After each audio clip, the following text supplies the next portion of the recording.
le système asservi, deuxième partie. On va voir le système asservi du deuxième ordre. Réponse à un échelon en boucle ouverte, puis en boucle fermée. Et comme exemple, on va prendre la régulation de la vitesse d'un moteur à courant continu.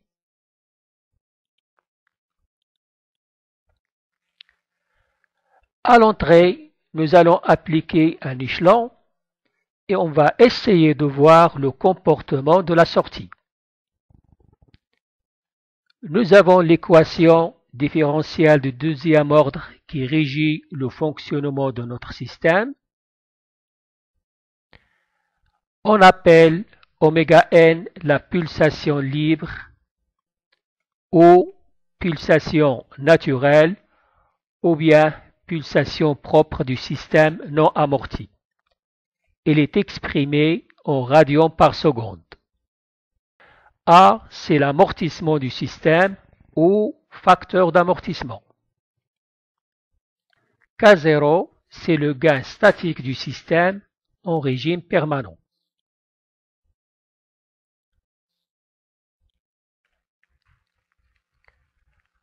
Donc, en boucle ouverte, notre système se présente comme suit.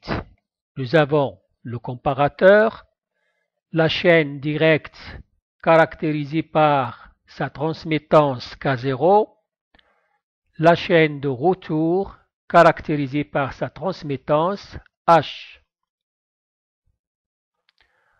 On peut écrire les expressions suivantes. E de t est égal à E0. Epsilon est égal à E0, car le système il est en boucle ouverte. S est égal à epsilon fois K0. On remplace epsilon par E0. Donc, S est égal à E0, K0. Et finalement, nous avons UR qui est égal à H fois S. Ça, c'est l'équation différentielle qui régit le fonctionnement de notre système. Pour les conditions initiales, S de 0 est égal à 0 et ds de t à t égale à 0 est égal à 0. Nous avons ici l'équation caractéristique. On va calculer le discriminant delta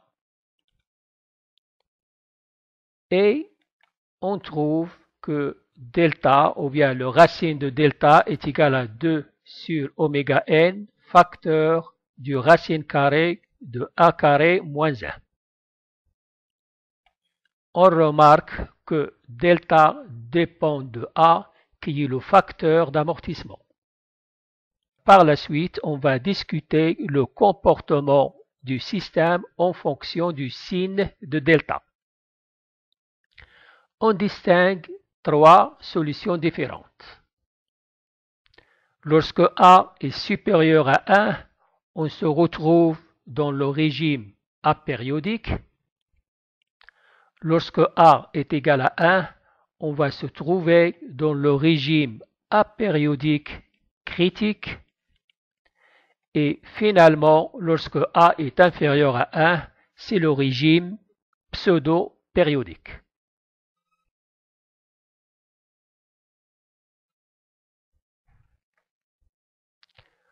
On va commencer par le premier cas où le coefficient d'amortissement est supérieur à 1.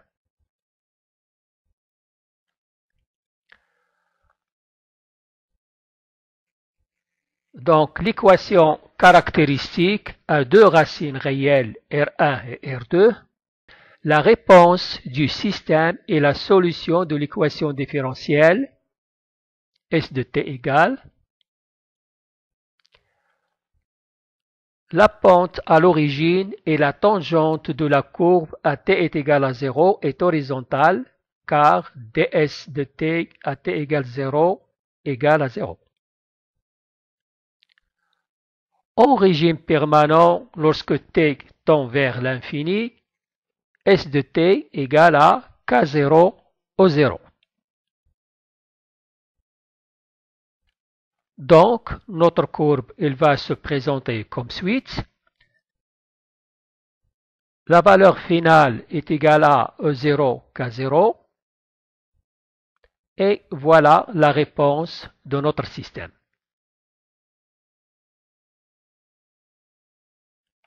Maintenant, on va passer au deuxième cas lorsque A est égal à 1. C'est le régime apériodique critique. L'équation caractéristique présente deux racines réelles doubles R égale à moins A oméga n. La solution de l'équation différentielle prend cette forme et nous avons la réponse de notre système qui est sous cette forme-là.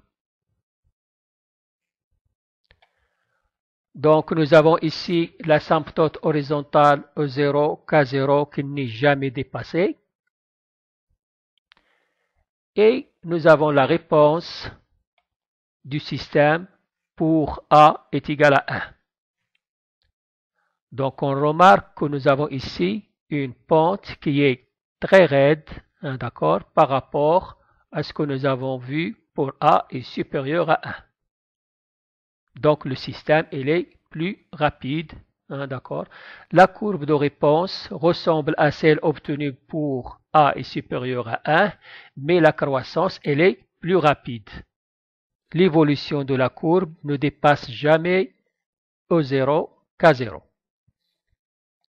Et elle est stable, c'est-à-dire non oscillante. Plus le coefficient d'amortissement A est grand, plus le temps de réponse est important. Donc nous avons dit que pour A est égal à 1, la réponse est non oscillante, c'est le régime apériodique le plus rapide.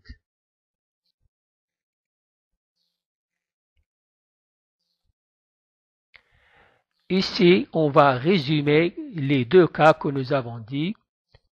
Nous avons ici le dernier cas pour A qui est égal à 1, qui est plus rapide par rapport au cas que nous avons vu pour A est supérieur à 1. Regardez bien ces courbes-là.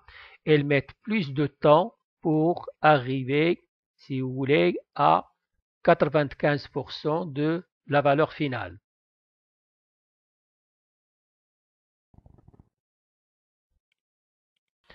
Maintenant, pour le cas où A est inférieur à 1, on a le régime pseudo-périodique.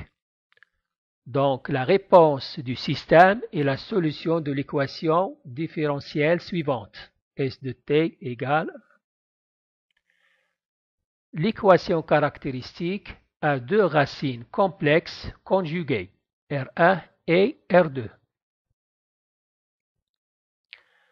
La tangente phi est obtenue par le rapport de la partie imaginaire sur la partie réelle. Pour delta négative, on distingue trois cas. Lorsque A, c'est-à-dire lorsque le coefficient d'amortissement est compris entre 0 et 1, la réponse elle est amortie et le système il est stable. Lorsque le coefficient d'amortissement est nul, la réponse est sinusoïdale et non amortie.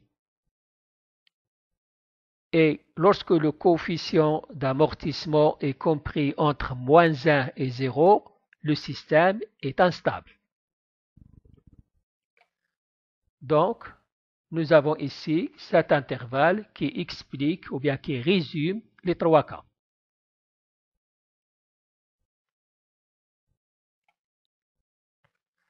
Pour cette figure, lorsque nous avons A est compris entre 0 et 1, la réponse est amortie et le système il est bel et bien stable. Regardez bien la réponse de notre système.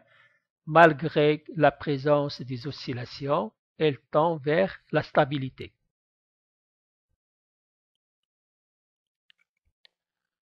la figure suivante, nous avons A est compris entre moins 1 et 0.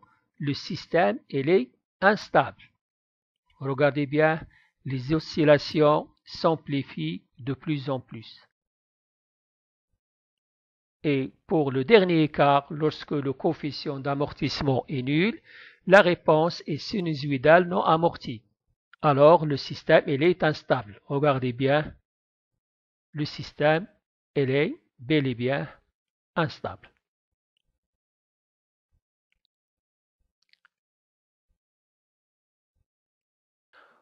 Lorsque A est compris entre 0 et 1, voilà la réponse du système. Donc nous avons ici des oscillations qui s'amortissent au fil du temps.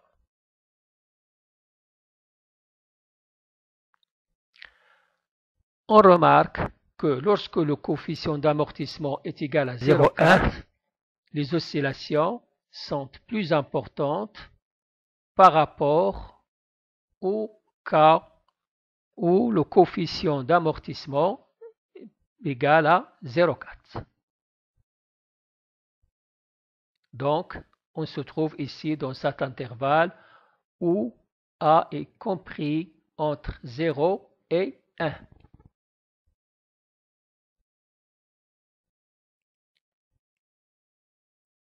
Pour cette figure, nous avons A est compris entre moins 1 et 0. Donc, moins 1 et 0, on se trouve dans cet intervalle. Notre système est bel et bien instable et remarquez les oscillations qui s'amplifient de plus en plus.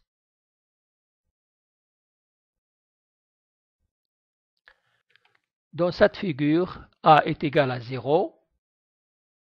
Remarquez bien, lorsqu'on se trouve dans cet intervalle, la sortie, c'est une sinusoïde non amortie.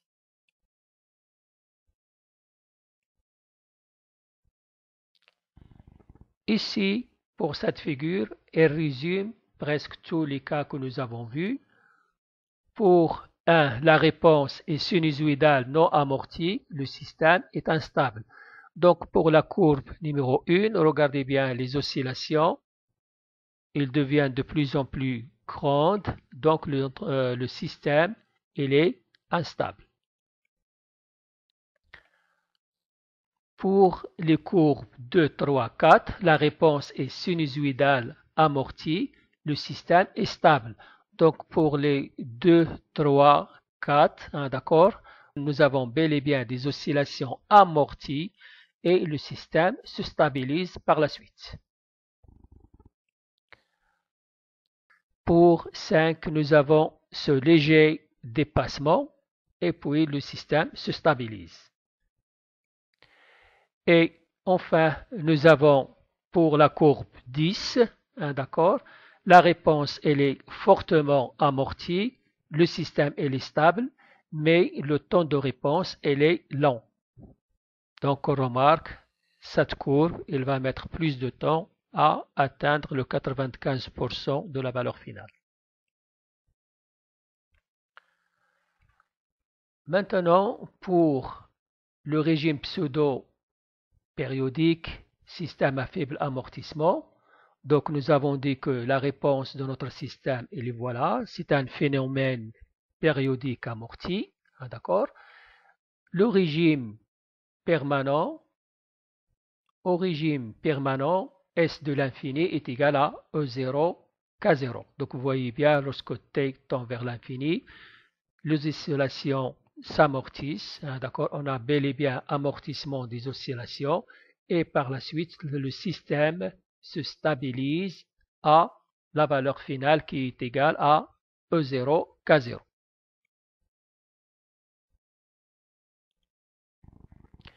À l'origine, la tangente est horizontale. Ici, nous avons une tangente horizontale. Donc ici, nous n'avons pas une vraie exponentielle car nous avons ici un point d'inflexion. La pseudo-période des oscillations, donc nous avons ici la pseudo-période nommée TP, donc c'est la pseudo-période des oscillations qui est égal à 2pi sur oméga pi. La pulsation propre oméga p est égale à oméga n racine carrée de 1 moins a carré. Le dépassement est donné par cette expression.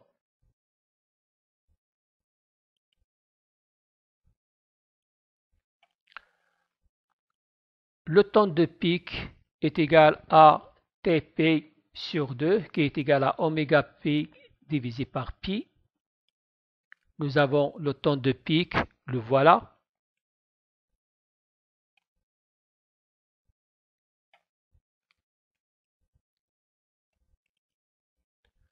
Le temps de réponse à 5%, d'accord, est donné par cette expression. Le voilà le temps de réponse. Lorsque les oscillations ne sortent plus de la marge 95% et 105% de la valeur finale. Le temps de montée, c'est le temps au bout duquel S de t atteint pour la première fois K0, E0. Donc voilà le temps de montée et c'est ici que s'arrête. Lorsqu'il atteint pour la première fois, lorsque S de t atteint pour la première fois K0, E0, ou bien si vous voulez, la valeur finale.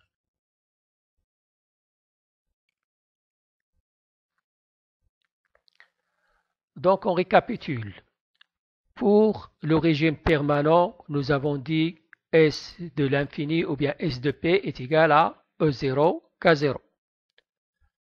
UR est égal à H S de P est égal à H K0, E0. La précision ou bien l'erreur statique, c'est nommé l'écart. Donc l'écart est égal à E0 moins UR. Et on trouve E0 facteur de 1 moins H K0. K étant positif, donc epsilon sera comprise entre moins l'infini et 1. Le temps de réponse est le donné par Satabac. On remarque pour A est supérieur à 0,7, le temps de réponse augmente lorsque A augmente. Donc vous voyez bien ici, lorsque le coefficient d'amortissement augmente, le temps de réponse augmente aussi. De même, lorsque A est inférieur à 0,7, le temps de réponse augmente lorsque A diminue. Donc vous voyez bien ici, lorsque A diminue, le temps de réponse il augmente. Pour A égale 0,7, le temps de réponse est minimal. C'est ici.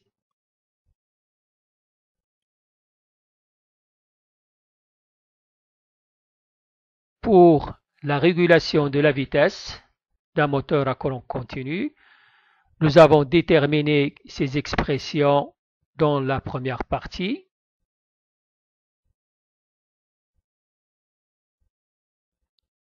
Et nous avons trouvé l'équation différentielle du deuxième ordre qui régit le fonctionnement de notre système.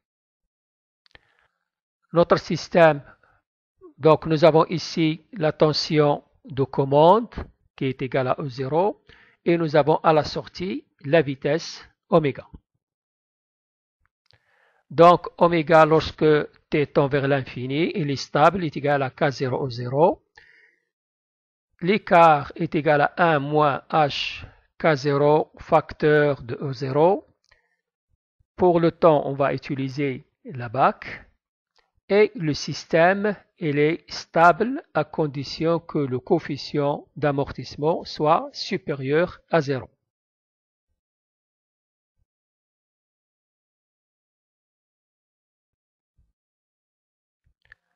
Le schéma en boucle fermée, ça se présente comme suite.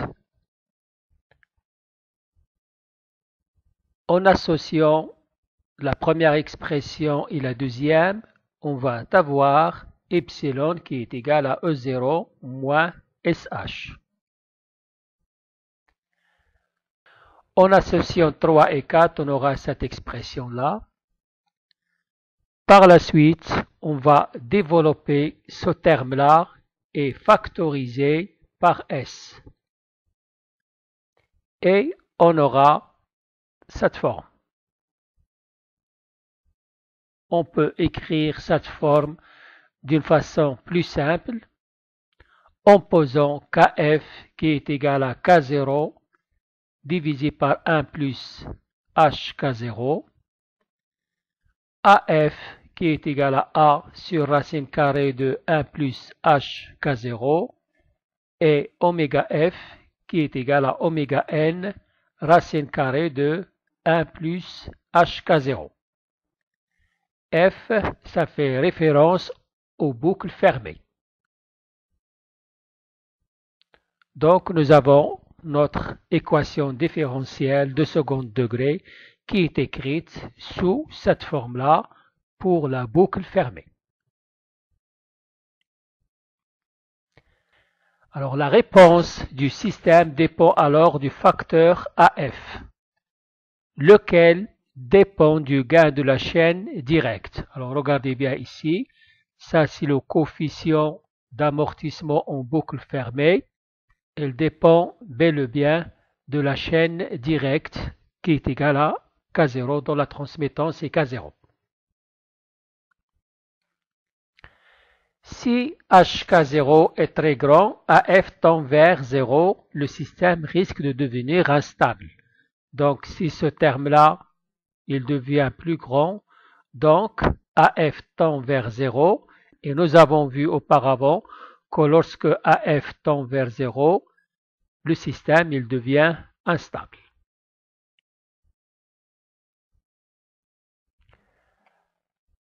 En régime permanent, lorsque t tend vers l'infini, Sp est égal à Kf E0.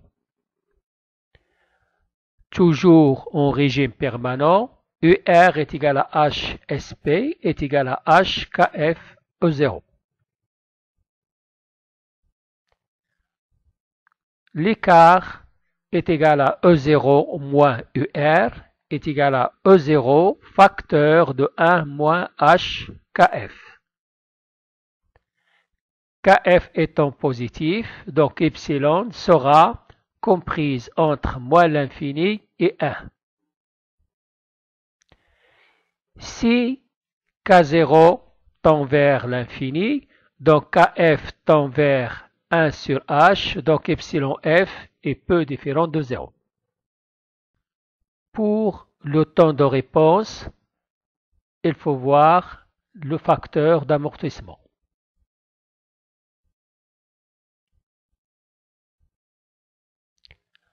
On remarque que le bouclage n'a pas modifié l'ordre du système. Le bouclage a modifié le gain du système et Kf est inférieur à K0. Le système bouclé est plus rapide. On améliore sa rapidité en augmentant le gain K0. Et le système bouclé est plus précis. L'erreur statique est plus faible en boucle fermée.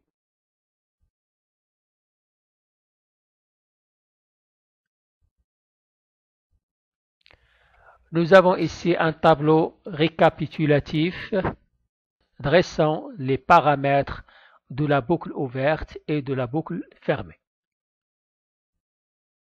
Ici, nous avons des figures en fonction du signe de delta et en fonction de la valeur que peut prendre le coefficient d'amortissement. De l'expression U est égal à E plus RE plus LDE sur DT, on peut représenter le schéma fonctionnel. Un schéma fonctionnel sous la forme d'une boucle fermée, il faut bien noter qu'il ne s'agit pas d'asservissement de vitesse de moteur à courant continu en boucle fermée. Donc, pour réaliser l'opération E est égal à KI, on va multiplier oméga par K pour avoir E. On multiplie R par DI sur DT. On effectue l'opération E plus LDI sur DT. on effectue la différence entre U et E plus LDI sur dt. Donc on aura ici RI. On va la diviser par R pour avoir le colon I. On va la multiplier par K pour avoir le couple moteur. On va la multiplier par 1 sur J, donc on va intégrer par la suite et pour retrouver la vitesse oméga. Pour le circuit du premier ordre, lorsque L est égal à 0, donc nous avons oméga multiplié par K, ça donne E. On fait la différence entre E et U pour avoir RI. On divise par R pour avoir I. On multiplie par K pour avoir le couple moteur. On divise par J qu'on va intégrer par la suite afin d'avoir oméga.